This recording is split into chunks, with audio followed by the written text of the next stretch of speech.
নমস্কার প্রিয় দর্শক বন্ধুরা, আজকে তোমাদের সামনে নিয়ে হাজির হলাম নতুন একটা রেসিপি। আজকে মা বানাচ্ছেন নিরামিষ চিলি পনির।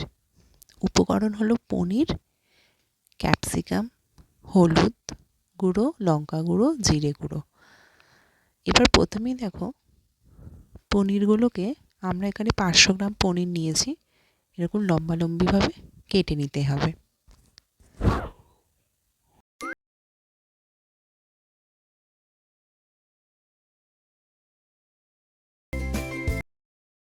এবার তোমরা একটা ছোট্ট ক্যাপসিকাম নেবে এবং এরকমভাবে স্কোয়ার স্কোয়ার করে ছোট্ট ছোট্ট করে কেটে নেবে।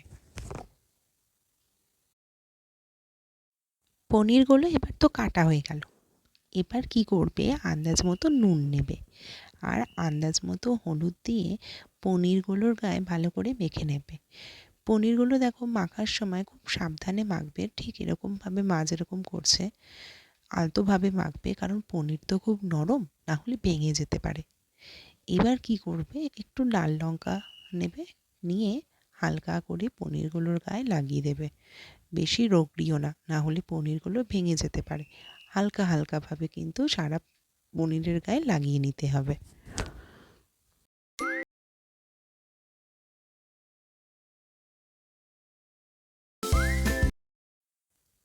পনিরের গায়ে ভালো করে রং টং তো মাখিয়ে নিলাম। এবার চলো আসি মেন রেসিপির পদ্ধতিতে। প্রথমেই তোমরা একটু ময়দা নিয়ে নেবে। 500 গ্রাম পনিরের জন্য আমি 50 গ্রামের মতো ময়দা নিয়েছি। যা ময়দা নেবে তার থেকে একটু বেশি পরিমাণ কর্নফ্লাওয়ার নেবে। 50 গ্রাম ময়দা নিলে 100 থেকে 150 গ্রাম কর্নফ্লাওয়ার নেবে। নেওয়ার পরে আন্দাজ মতো সেখানে হলুদ দিয়ে দেবে, আন্দাজ মতো নুন দিয়ে দেবে। ভালো করে একটুখানি ঠান্ডা জল দিয়ে ব্যাটারের মতো একটু তৈরি করে নেবে। দেখো, ব্যাটারের কনসিস্টেন্সি দিকে অবশ্যই লক্ষ্য রাখতে হবে। খুব একটা পাতলাও হবে না, খুব একটা মোটাও হবে না। এই যে দেখতে পাচ্ছ তোমরা ব্যাটারটা কি সুন্দর হয়েছে। তোমরা এরকম টাইপেরই কনসিস্টেন্সি বজায় রেখে কিন্তু ব্যাটারটা তৈরি করবে, তাহলে কিন্তু পনির ভাজার সময় ক্রিস্পিটা কিন্তু খুব সুন্দর হবে। এবার তোমরা একটা বাটির মধ্যে একটা ছোট্ট আদা গ্রেট করে নেবে, তাতে সামান্য একটু হলুদ দেবে, সামান্য একটু লঙ্কার গুঁড়ো দেবে এবং সামান্য একটু তোমরা জিরে গুঁড়ো দেবে। তারপরে ঠান্ডা জল দিয়ে ভালো করে গুলিয়ে নেবে।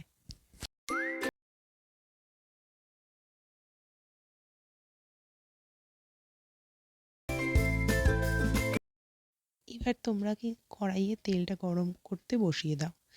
দেখো, মশলাটার কনসিস্টেন্সি কিন্তু ঠিক এরকম হবে, খুব পাতলাও হবে না, খুব গাঢ়ও হবে না।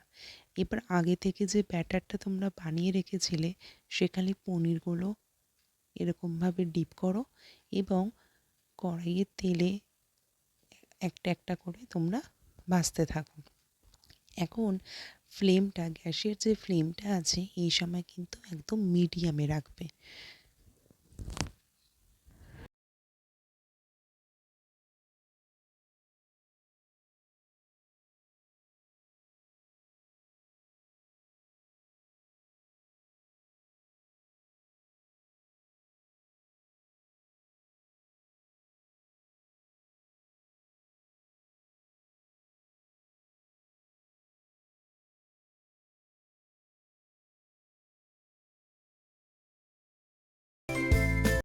দেখো পনিরগুলো কি সুন্দর ভাজা হয়ে গেছে লাল লাল করে। এবার তোমরা পনিরগুলোকে খুব সাবধানে উল্টে দেবে এবং দ্বিতীয় পিঠটাও খুব ভালো করে তোমরা ভেজে নেবে উল্টে পাল্টে।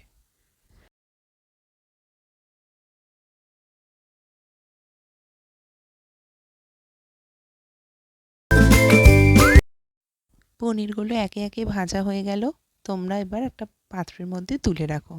এবার এরকম আগে থেকে কেটে রাখা ছোট ছোট ক্যাপসিকামগুলোকে তোমরা হালকা একটু উল্টে পাল্টে ভেজে নাও।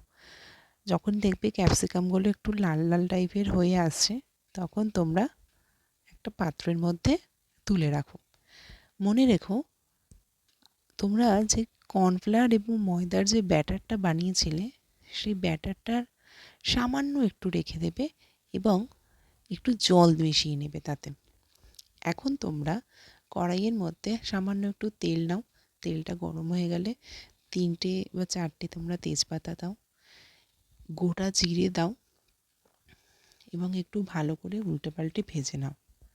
যেই দেখবে একটুখানি ভাজা ভাজা হয়ে আসছে, যেই মশলাটা তোমরা গুলিয়ে রেখেছিলে বাটির মধ্যে, সেই মশলাটা এবার তোমরা কড়াইয়ের মধ্যে ঢেলে দাও। দেখবে যখন মশলা থেকে আস্তে আস্তে তেলটা ছাড়তে থাকছে, তখন একটু খুন্তি দিয়ে ভালো করে নাড়িয়ে নাও এবং উপর থেকে তোমরা একটু ঠান্ডা জল দিয়ে মশলাটা যতক্ষণ না ফুটছে ততক্ষণ অপেক্ষা করো। এবার বাটির মধ্যে তোমাদের যে কর্নফ্লাওয়ার আর ময়দার যে ব্যাটারটা বললাম না সামান্য একটু রেখে দেবে জল দিয়ে গুলিয়ে, সেটা ওই কড়াইয়ের মধ্যে ঢেলে দাও।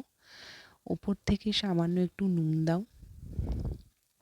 দেখো কর্নফ্লাওয়ারের ব্যাটারটা দেওয়ার ফলে কালারটা দেখো একটু চেঞ্জ হয়ে গেছে, কি সুন্দর কালার চলে এসছে না? আন্দাজ মতো নুন দিতে কিন্তু ভুলো না। এই যে দেখো কি সুন্দর এবার ঝোলটা ফুটতে আরম্ভ করেছে। ঝোল যখন এরকম ফুটতে আরম্ভ করবে, তখন তোমরা একে একে ক্যাপসিকামগুলো আগে প্রথমে দেবে।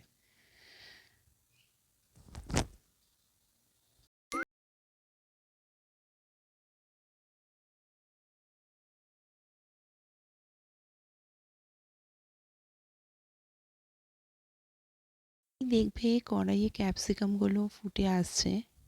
ওপর থেকে তোমরা এবার আগে থেকে ভেজে রাখা যে পনিরগুলো আছে সেগুলো ওই ঝোলটার মধ্যে দিয়ে দাও এবং সামান্য একটু ফুটিয়ে নাও। বেশি ফোটাবে না, তাহলে পনির নরম তো ঘেটে যেতে পারে।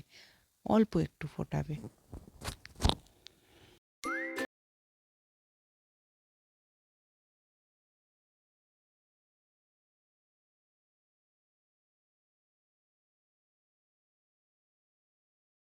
ঝোলটা একটু শুকিয়ে শুকিয়ে এসছে, ভাববে তোমাদের রান্না প্রায় কমপ্লিটের দিকে। এবার তোমরা গরম গরম সার্ভ করো। তোমরা ভাত বা রুটির সঙ্গে এটা খেতে পারো। বাড়িতে অবশ্যই রেসিপিটা চেষ্টা করো।